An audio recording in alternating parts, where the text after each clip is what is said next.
Hey party people, welcome back to MVM. My name is Jeremy Howard. If this is your first time seeing, hey, welcome. I have Eric Bitterman here. Hello, hello. Sky Kingdom, we go Nice back. to be here. We go back. That's why I'm just do. loose right away. I'm gonna tell you right now, a couple years ago we did Isofarian Guard. Man, back in the day, what was that first game you started with the kind of like tactics? Stonebound Saga. Stonebound Saga. Yeah. I absolutely love that. That was way back in the day. And now we have this Isofarian Guard, which was my game of the year for Solo and Cooperative a couple years ago, about 2 years ago. Yep. And here we are again. He drove all the way up here once again because he likes me. And he also has this wonderful new expansion called Veilward. Yes. Not the other things that we talked about before. Veilward, yes, yes. Veilward. Thankfully that bag's right there. That's so I right, can see. yes. Okay, so ISO is this big campaign game. It is basically for 2 players. It starts out a 1 to 2 adventure here, and it has several campaigns in the box. Can you tell us a little bit about that? Because it's massive, okay? It's a large game. It's massive. Yes, 40 pounds. 40 pounds. 40 It's pounds. 40 pounds, dude? It is. Oh, It's 40 my pounds. God. Yeah, actually, it feels like that when you get the box. It does. Yeah. It does. You gotta go to the gym a little bit before you Yeah, get you going. got to get in there. But it's got 5 campaigns. Okay. It's got 240 weighted chips, 1,700 cards. Yeah. And if you do everything that this game has to offer, it's got 25 hours of incredible audio narration from Foreteller. I'm not going to, seriously, Yeah. I don't like that kind of stuff normally, but the music is so intense. And the voice acting is really good, so I was like, actually, this is pretty good. So, Our composer, Sada, did an amazing job. The music is little Lord of the Ringsy kind of stuff. It's pretty good. It is. It's pretty good. But if you do everything in the box, all the main story, all the side stuff, you're looking at probably close to 200, 250 hours a time. If you just do the story only, you could chuck probably 100 hours off of that. Okay. But we'll talk about this later. Okay. We've got a new mode that we've added in this reprint that allows players to experience the game in a much less amount of time. Yeah. So there's a lot of campaign games out there in the industry right now. You can't play them all. Nope. These are lifestyle games. You can buy them all, apparently. Yeah, you definitely can. But we want more people to be able to experience this game. Yeah. And we feel like this new mode will bring more players to the game. So a little bit about ISO is it's an adventure game.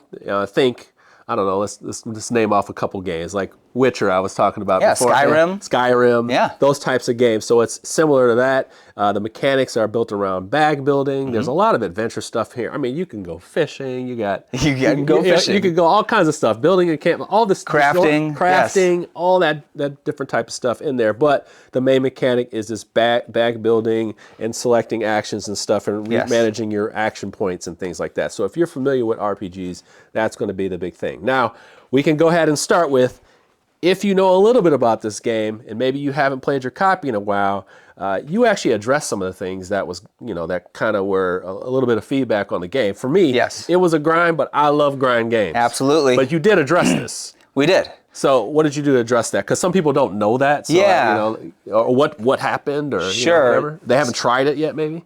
Yeah, if you're new to the game, or even if you've been playing a while, after the first printing of the game, it was very well received. Yeah. But people were immediately like, "Hey, it takes a long time to do things." Yeah. Well, I'm going across the map. I'm gathering, harvesting and mining materials to go crafting, but it takes hours. You got to get back. Yeah. You got to go all the way back to the fort and all that stuff. So in the second printing, we added some rules. We had an update pack that addressed a lot of these issues, and it did help with that quite a bit. And people liked those changes. We listened to our community. Yeah. And we're going to do that again in this third reprint. And we've got a new mode called Cinematic Mode. Okay. It addresses 2 main things. One of those things is getting across the map. Yes. So getting across the map is going to be a lot easier now. So you're saying like teleporters. Kind of. Okay. You have a lot more options to just skip battles. Mystical plus tech. Kind of. Teleporting. All right. Yeah, a little bit of fast travel, like fast travel, kind of like fast travel for the stuff that you're gathering. Okay. So you're gonna gather these materials, and instead of having to go all the way across the map to the fort, you can stop at a city and just teleport the materials there. Oh. Okay. And you have access to the stuff that's in the fort from any city. Okay. That's very video game like. I like it that. Is. That's it actually is. that makes quality of life. Right. People have been asking for it. Yeah. And it's definitely gonna help move across the map and do different So you were things. talking about other quality of life stuff that you kind of are changing, and we're kind of moving into this new stuff here. So less grinding. That's actually like really good. I haven't played with the new rules yet, so that's actually really good. Cinematic mode. That's a lot. That's a lot. It is. Yeah, that's a lot. Now you also have these boards here. We do. Yeah. So this is something new. It is. So we worked with Game Trays and we've got one of the 2 new boards that we are going to have for the reprint. This is the first one. This is the Guard ability dashboards, and these mainly add functionality. Yeah. So in the reprint and mainly in the expansion, there's a lot of card flipping. Yeah. You're going to be flipping your cards to the other side, and you're going to be removing them and replacing them with other cards. So this allows you to do that quickly. Just quality of life. You know, it's like when I do this, I have to kind of like maybe dig my nail into it a little bit. That's right. We don't want that. You don't want that. Yeah. So. Now we still love these boards, these dual layer ones with the graphics and stuff. Yeah. But this is just it gives people options. No, I like the slip. I like the slip, but yeah, I mean, there's room for sleeving and stuff, but there is on both on the new one too. There's room for sleeving and stuff, but I just don't like to do that as much. So yeah, it's really nice. So those are new, and then the main thing is, people say, and they're right, we designed the components pretty large. It's a table eater. Yeah. And one of the quality of life things that we're doing is these enemy dashboards, the new Veil trays from Game Trays, cut these in half. Okay. So you can have 4 of these boards in the space of 2. Oh, so huge table space savings. Okay. And it looks great. Okay. So yeah, we're looking forward to that. And the main thing with cinematic, going back to that, the biggest thing out of the whole new mode that saves on the grind. Tell me. I talked about skipping battles. Yeah. But the way this works is when you're going from node to node on the map and you're going against enemies, when you defeat an enemy, there's going to be a new enemy index. Okay. And you're going to checkbox the enemy that you defeated. Yeah. And when you come back to that node again, or a different part of the map, and you encounter that enemy again, if you defeated them, you can choose to just skip the battle altogether and get all the loot. Oh. So it just cuts down the time huge, and you're still getting all the rewards and level up. It makes the whole thing streamlined. So they can focus on the story and keeps all the mechanics in place. Huh. Yeah. That's a really good idea. That's a really cool idea. People have been loving it. So we released this already. Yeah. People don't need new components or anything. We just released the new rule PDF, and people have been utilizing it and loving it so far. That just lets you know I haven't played the game in a while, because I need to correct that. Wow. Yeah. Okay. It's a big change. Yeah, that's a big change. So now we have our Veilward stuff here. Is there anything else you wanted to share with, like, just kind of leading up to this? Because that was that's wow. So, there's a lot. Yeah. That the reprint, I don't think we mentioned at the beginning, the reprint is coming on June 17th. Yes. I don't know when you'll be watching this, but June 17th on Gamefound. Yep. And we're going to have the reprint of the base game, and we're going to have this new expansion called Veilward, and we'll talk about that. Yeah, so new expansion, and you were just telling me that this is basically a campaign that comes after the events. Correct. That happened in the Isofarian Guard. So just go ahead and walk us through some of the things that are going on, because all this is spoilers. So it's like, just realize we're kind of being very vague. Yep. Very vague. The characters here, you may not know all their backstory. We're going to keep it vague as possible. Yep. Okay? So that you at least see some of the gameplay and get an idea of that, but not necessarily all the goods. Okay? So we won't blow the whole campaign, but still. It's true. Yeah, we don't want to spoil the story. And we'll do the same thing on the campaign. So just so you know, going forward here, you're not going to see anything that we're not going to show on the campaign, and you're not going to ruin it for the main story either. All right, brother, let it go. So, let's do it. Let's see. So 2 new guards. This happens after the main story. We've got Ray and we've got Luca. And these 2 play completely different than the guards in the first game. Okay. So the mechanics are fresh, and they're a little bit more complex. Okay. So these are people that are going to be playing Veilward are experienced in playing the Isofarian Guard. They're familiar with the core mechanics, and all those core mechanics return in the expansion. But we've added a little bit more crunchy mechanics, a little bit more strategy. So there's going to be less battles in Veilward, but the battles will be more grand and meaningful. Yeah. And in Veilward, you're going to see more exploration. You're going to see more story events and field events and things like that. So it really balances out the game quite a bit. This sounds It sounds very expansive, but it's like there is a good story to tell. Yes. A lot of good story to tell in Isofarian Guard. I was going to say that's another big thing. I know some people aren't like heavy on narrative, but the narrative actually is really good writing. David did a great job. He did a really good job with this writing. So I like to hear that there's a lot more of that exploration stuff in there. It just depends on what you do with the mechanics in there, because I haven't played the new stuff yet. But if some of the elements from the previous game have kind of developed and continued to flourish, and that's a good sign. I'm excited about this. Okay, keep me going. Get me excited. So, he hasn't told me everything before we turn on the camera, so I'm like, just get me excited. That's right. Get me excited. So you're finding out when they're finding out. I'm going to be a backer, so I'm just waiting. Tell me more. So the expansion, and we said this on the campaign page already, this expansion is not a normal expansion where it's just like a small thing added. This very well could have been its own game. Right, okay. So the length of Veilward is about 60% of the story of the core game. Oh, wow. So it's got some meat on it for sure. Okay.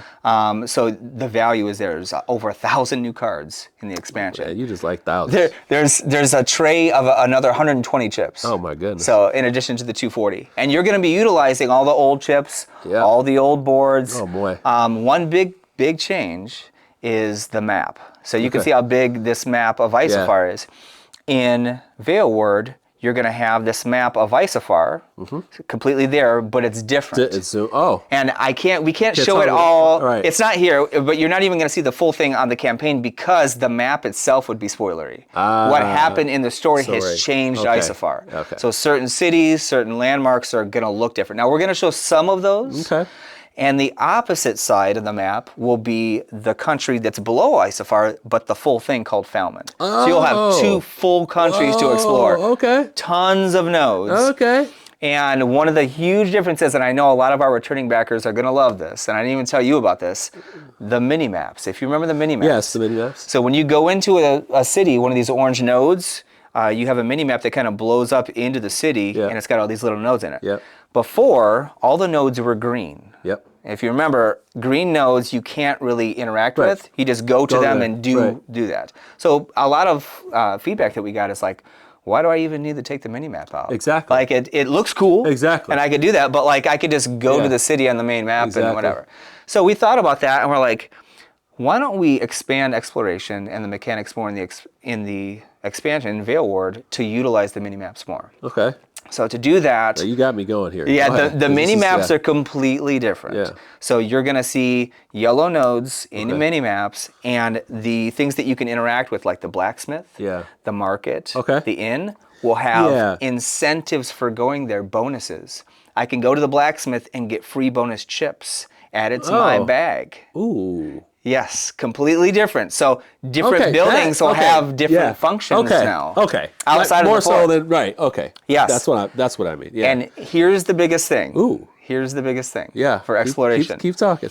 Remember I mentioned that new mode for the base game? Yeah. Cinematic mode? Yeah. So there's no cinematic mode in the expansion, but the way these two can move across the map is completely different. Okay. I'm not going to say how they do it. Okay. But when you come across a battle, these two can switch into a different part of the world called the Veil. They can go into the Veil.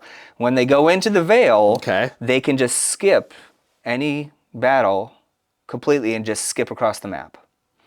So anytime they do that, because you've got 2 huge countries to explore in this game, so how are you going to get across it? So these two can just say, hey, I'm going to go from here, 8 nodes over here without doing any battle. Oh my goodness. But to do that, they're not even going to draw from the event bag like normal. Instead, there's a new board on the table here that's going to be utilized. Now, this is wild. This is not final yet. This is still samples. What is this, dude? Look at this thing. This new board, this is the first time it's been seen outside of our team, too. I told a materia system right away. I was like, what is this, dude? So there's a meter on this board. And we might put this meter somewhere else here. We're not sure yet. But the way this works is when these 2 characters skip across the map and they don't choose to battle, when they slip into the Veil, they're going to raise the tension on this meter. And you can see there's like these little icons with these hands on them. Yeah. When they get to particular values on this meter, something inside of the Veil is aware that they are moving in like this spiritual realm. So they're going. Okay, that's Yes. okay. So we go into the spirit realm where they don't belong, and then they're kind of like rustling and making people go, who are those people? Why are they here? And they kind of go following. They are. Yeah. Something is in the veil that says you shouldn't be here. Okay. And when that happens, if they get to a certain value, particular chips are going to be added to the event bag. All right, now you got me looking. Ooh. Now, Now this, once again, this isn't the final one, the final chip, but a chip like this is going to be in the bag. When that chip is drawn, after that happens, something that you don't want to encounter will come on the map and start chasing the characters down. Oh. And it's going to create a lot of tension and a lot of danger as you're exploring across the map. Yeah, completely different. Completely different. But you're probably wondering what these other things are on this board. I like to put gems in things. You've been messing around with this, I like to put gems in things. So this is something brand new in Veilward. Because these are similar to like the... It is. So that's why I'm like, what are you doing? It is, and it has to do with that too. Okay, fire. So this is the elemental ring system. Okay. So many of you are probably familiar with limit breaks in the Final Fantasy series. They're like ultimates. Okay, we're still here. Now I'm really excited. You can kind of think of this system as something similar. So anytime the guards activate their Stoneman ability cards, and you can see the elements on them, they are element based. When they activate them, that element is activated for them, and they will take that color gem and they will add it to the elemental ring on their board. So everybody has their own. Both of us they have their own. Right. Yeah, each guard has their own elemental ring. Okay. Once the ring is full, they will be able to activate their ultimate card that will sit here. Oh, yeah. And like I said, this isn't final yet, but this is the way the mechanic works. And these two are very strong compared to the older guards in the core game. Okay. And they can just obliterate enemies. enemies. Kind of beastie. They can do a lot. Yeah, they seem beastie compared to what. So it's an ultimate. Yeah, I think the other ones are like system. 2 and 1 and 3. Like these are like 2, 1, 2, 1, like that. Yeah, these are pretty awesome.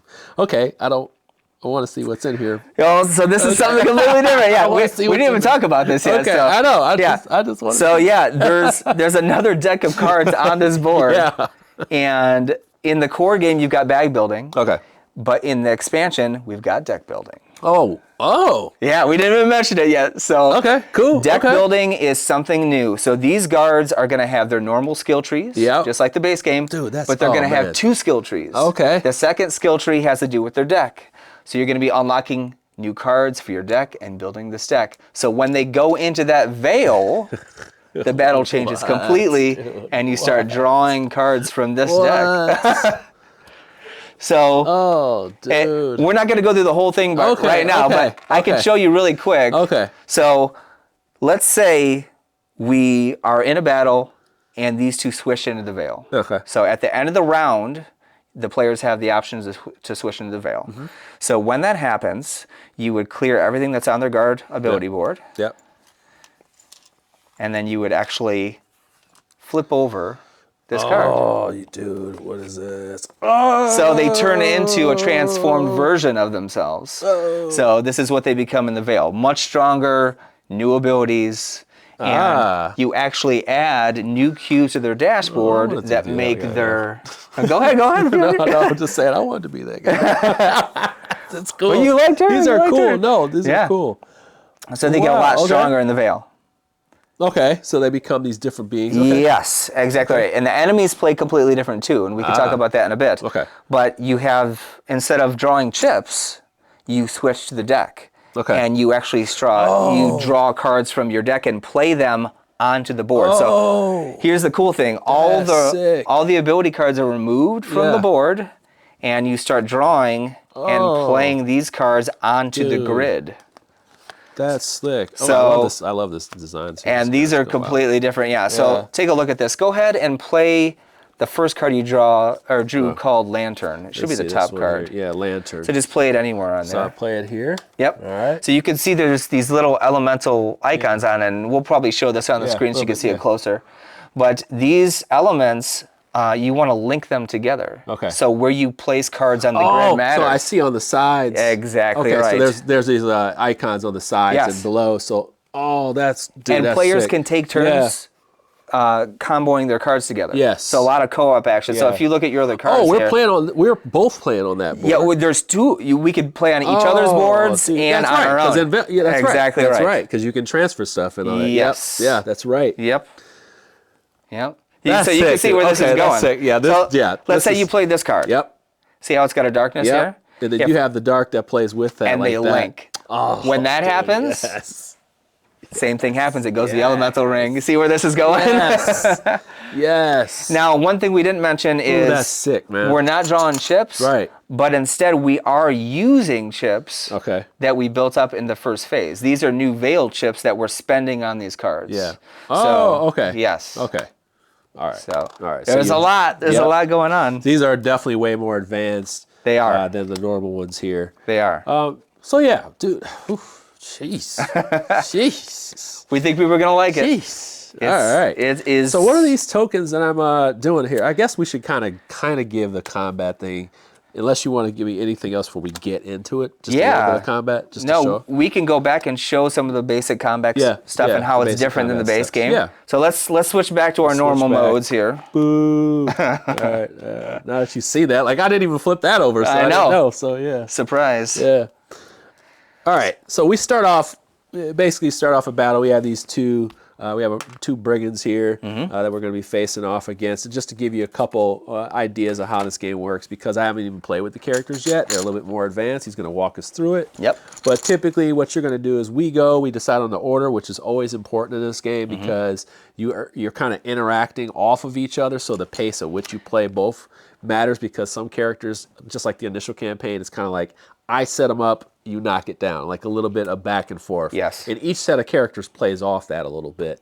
So interaction is really important, and communication is very important in this game. So with that being said, you have these action cubes here. You're going to have 2 or 3, just depends on the character. And you also have your health up here, how much their normal attacks are, and then also their shields. They'll also have different weapons and different items there. Some will give you abilities during, after, and you also have your base attack. You also have like cards that you tuck under here, like your little inventory. Yes. And you'll have resources when you go around about the land. I mean, like lumber, you're going to be dragging different types of resources around. That'll be on your board. But for battle purposes, I actually have some gauntlets, and I'm going to start the battle getting some extra stuff here. So I get to add one of these. And we both have one of those on, so I'm going to add that too. So basically, we're going to look at this bag here. Depending on how many of these pieces you have, you're going to pull out those chips. And we have different types of chips in our bag. We have shields, we have swords, and we have a sword and board combination. Those chips will go on top of these, and that's how we activate them. You can also use 2 of any to create one icon. The other. Yep. So you have your base attack as well. That's why you have that here. And then we have our top row with our abilities, and then our bottom row with what do you call those? The stonebound abilities? Yeah, the stonebound. And those can be in any slot. We just decided to put them there. They just can be in any slot. Yep. So just to give you an idea, let's go ahead and pull some chips. You go first. Oh, how about that, huh? How about that, huh? Let's see here. And there we go. Okay, +1. Hey, he's got strength in right out the bat. +1. She's gonna be hitting. Hey, and that doesn't count. That doesn't count. Oh, neither that's does this. Only black. Only black chips counts against. Yes. Oh. So he's gonna have quite a few resources to start. Oh, that's about. There we go. Ugly, bro. Okay, everything about so strengthen goes. All right. So strengthen goes up here. There. Yep. All right. Yep. So your strength is now, or your attack is 5 right now. Yes, attack is 5. Yep. So we're gonna go with sword and board, which is gonna go here. That's 1. Okay. And what does that do? That's gonna give me 1 health chip. 1 health chip. And that's to both bags, I think? Yep, to both bags. So we get health in our bag. Great. And then also I can do one of these flames here to draw a chip from the bag. Yep. And do you want to do that? Yeah. Okay. So we'll spend one of those. Yep. So I spend one of those. And those are called, that's a new resource in Veilward called Sacred Flames. Okay. Part of the new mechanics of these two, yeah. And then I flip one of Ray's non-active cards. So you can flip Radiant Spear. I'm definitely flipping Radiant Spear because I have a good feeling. All right. All right, cool. All right, so I have... Oh, you have just enough to do it. And I have enough action points. Yes, you do. All right, let's the perfect draw. I know, this is the perfect draw. All right, so I want to use these 2 swords, And then I have these 2 shields, which are going to be a sword. Yep. All right. So I have 3 swords. I have 2 activation cubes, and it says attack all enemies for +2. And you're already at 5. 5. So 7. So 7. Yes. And then if I spend 2, I also can, what's that one there? That is a new chip. Yeah, what is this? That's called burn. So let's do the damage first, and then we'll talk about that chip. Because I literally fried these guys. Yes. Okay. So we have 4, 5, Yep. 6, 7. Yes. All right, so 7 damage. Against Attack all employees. Yep. So he's taking 5. 5. Yep. 1, 2, 3, 4, 5. He's down to 5. Yep. And the same thing here. Down to 5. 5. Okay. Half health then I in can 1. pay 2 Yes. to put burn on them. You can. To all targets. So you want to do that. Let's do it. So we're going to put burn on both. Burn. And the cool thing about Ray, if you remember, and I think we said this off camera, is she can repeat her keyword if she wants, if she's got the resources to do it. So you could do that again and put 2 burns on. Oh, I could. So I could spend the 2. Oh, I can repeat, huh? Yes. Let's as long as you have the resources to do Let's fry them, bro. Let's do it. Let's fry them, bro. Okay. So the way burn works is anytime beginning of their activation. No, every card that they draw, they take 1 HP damage for every burn. Oh that they yeah. have. Oh yeah. Let them have it. So any enemies that draw into their deck card, this punishes that. Okay. And I know previous players are going to love that because they don't like enemies that draw a lot of cards. Yeah, there's a lot of tension in that when they draw those cards. Oh, you're like, oh, please get the easy, get the soft attack where they heal 1 or something. Yeah. Now, one thing we did not do. What's that? Because we're not going to go into the Veil in this battle because they're number 1, they're going to be dead. Yeah. But 2. These enemies don't have a Veil AI deck. Oh, okay. So one thing that we would have done is every time that these 2 new characters use their keyword, they generate one of these new chips. So you activated Purify 3 times total, so you would have got 3 of these Veil Orb chips, and they would have gone on her dashboard. And what are they're used in the Veil? Those are used in the Veil to activate these cards that you're drawing from your deck. Oh, well, let's simulate that. That was just a crazy awesome turn. And then your turn. Let's do take your turn. Yeah, let's just we can simulate it afterwards. Simulate it, yeah. You've gone, they go. So when they go, they're going to be flipping cards. And there's like a front and a back row. Correct. So the front, back, Right, front and back row. They would activate their cards from top to bottom. Correct. The aggro token is passed back and forth from who last attacked, and that's the reason why the order is important in this game because it's whoever attacked last. But then the enemies, you kind of get to know their pattern a little bit, but you know, hey, they're going to be attacking the lowest in their aggro. So they'll look at this. It says the lowest shields. I have the lowest shields. It'll say and then aggro. So in that order. So and then it says sword thrust. So that's going to take one of its cubes. It'll move the cube over, and it'll do an attack +2. So it'll say, what's that? 2 is 4. So 4. So I would actually take 1 damage. 1 damage. Yep. Not a big deal. And then it says, if attack deals no damage, draw 1 card. Okay. So that's basically it. Now, remember, he had burn. Yes. And you drew. Yes. So he gets 2. He's down to 1. And actually, I had a standard attack, so he'd be done. He'd be done. He'd be done. Yes. All right. And then we have this one here, healing self. Yep. So 0, gain a cube. So he would gain a green for doing that. Yep. And then draw a card. But he would also lose 2. Yeah, he would lose 2. And then let's see here. Highest. Okay, so that's going to be, both of us have 5, so it's going to come to me again. Because you have that. And then it's going to do Pearson shot. So he'll hit me for 5. 4. Wait, 4. Yep. 4 against, and I have a defense of 3, so I'm just taking 1. 1. And then this one says, what does that add to? Looks like 2 break. 2 break. 2 breaks go to my bag. Okay. So not good. And then quick shot. And he hits me again for 1. Yep. And he takes 2 more damage. Yep. So he's down to 1. 2 more damage. He's down to 1. Okay. So now that we're just going to go ahead and overkill these guys. Yes. What do we got here? So we are done with our turn. That's basically that's like one round. That's basically 1 round, but we're in between. So you were saying you can go to the Veil? Yeah, if we were to go to the Veil here at the end of the round, we would switch. Okay. So let's just simulate it and kind of get an idea. So we're going to go to the Veil. We're going to switch to the opposite side. Yep.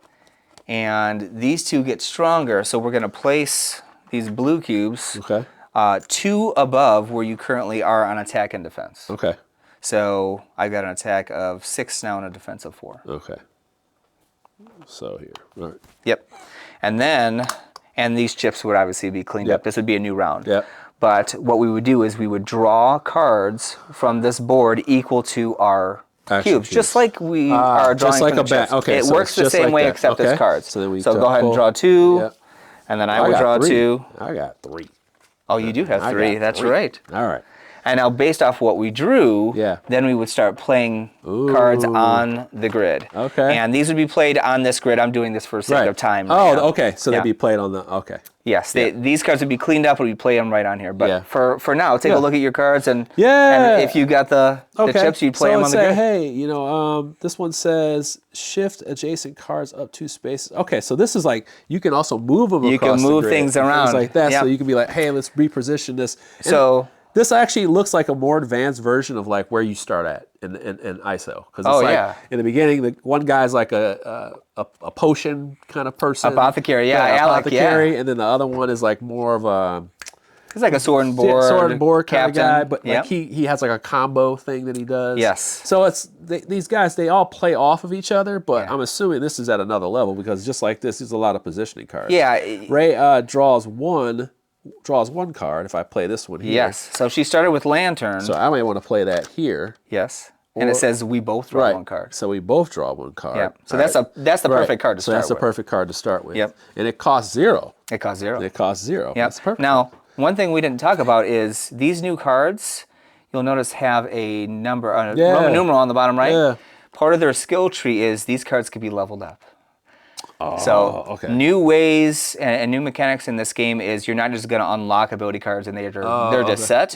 You can actually upgrade the cards, so where the card gets different versions, you'll have more elemental choices, and the actual effect will change too. So they'll get better over time. That's sick. Yep.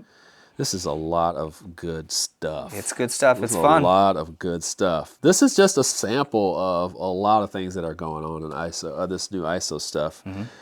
Veilward has a lot. Is there anything else you want to share about this, like just as far as gameplay-wise? Yeah, I think we covered the main stuff. New exploration, new mini-maps, a new battle phase, 60% of the size story-wise. Foretellers coming back. So another 10 hours of audio with orchestral music with it. Less than 40 pounds. Well, yes, it's going to be way less than 40 pounds. And people like this. Do you have a Calyx? You have a Calyx. It'll fit a Calyx. Yes. It will fit. It's my word. It's I guarantee. It's going to fit in a Calyx cube. So it's not going to have to go on top of the shelf. That was something that if I could go back in time. I know. It's tough. Yeah. It's tough, boy. Yeah, you got a lot of box, but you got a lot of There's a lot of content. There's a lot of content in it. Yeah. When people look at this reprint campaign and they look at the price point, there's a lot. Yeah. And 1,700 cards, 240 weighted chips. These are not huge books. The campaigns. This is a game that'll give you a lot of hours of enjoyment. I designed this for to play with a close friend or a loved one for many hours of enjoyment. And we feel, as Sky Kingdom Games, we feel like if we create moments of joy in people's lives, we've done our job well. That's kind of been our tagline, and we want to continue doing that with Isofarian Guard. We've been blown away by the reception of this game. On BGG, I think we're sitting at like an 8.7, 8.6 or something like that. And that has just been amazing to see how many people love this game. It's great to know. The story, the mechanics, it just keeps us going. And we want to continue doing that in Veilward. Well, you got enough content, so yes. We have a lot of content. There's a lot to dig into. And like I said, this is my game of the year for a reason. I think it tells a great story, but I love bag building, and this does a really good job of that. And I like where this is going. I absolutely love where this is going. I mean, thanks for all the surprises. This is a lot. There's a lot. There's a lot. And this is just... And scratching the surface, too. This is scratching the surface, because if this is the beginning of it... It's the very... this is the very beginning of the game. Beginning of it. Yeah, we're not showing a ton because... I see some chips over there. I'm like, what are those? There's a lot of different chips, a lot of different cards. We're not showing a ton. You'll have to wait. Yeah, we didn't even see the Veil versions of these guys. Like all the different characters. So I guess we could kind of segue into something I didn't mention. Oh, what you didn't mention? This is kind of the first time this has even been revealed. I didn't even talk about this yet. So in the Veil, enemies now have their own chip bag. What? They have a chip bag. What? So the AI is different. That's so wild. They're gonna draw chips from a bag, and that'll determine what happens on their deck, and you can manipulate their bag. You're gonna start adding chips to their bag to mess with their AI. Okay. It's a really cool system. Okay. We think people are gonna love it. Okay. We stretched the design a lot. Yeah. To make it very interesting. Pushing it to the limit. That's right. That's Push right. it to the limit for love, right? For the people who really love it. Yeah. Right? Yeah. It's a passion project. All right. Well, thank you so much for coming and showing me all this good stuff. I mean, hey, it's worth the time. I'm here just enjoying the ride. So yeah, thank you for your time. So once again, when can they back this game? I mean, by the time this video goes up, I'm assuming the campaign will be live. So yeah, so it's on Gamefound June 17th. Yeah. It's going to launch at 10 a.m. in the morning Central Time. Yeah. And it's going to end July 11th at midnight. So it's coming up. All right. We're excited about it. Hey man, this is something to be excited about. I'm so glad I got a chance to check this out. With that, party people, thank you so much for your time. If you got any more questions, Eric will definitely be in the comments to answer those questions for you, because I'm sure you have a lot. It's been a while since Isofarian Guard came out. But yeah, leave them in the comments below. He'll make sure he gets those answered. Please take a look at the link that will be in the description. The game that you see that's on the table here, Isofarian Guard. Below it is my Carolina game table, so I always have to mention them because they are my wonderful sponsor. Brought this big table to me. Looks great. With that, party people, thank you so much for your time. You have a wonderful day. Thank you for joining me on MVM. Take care. Thanks.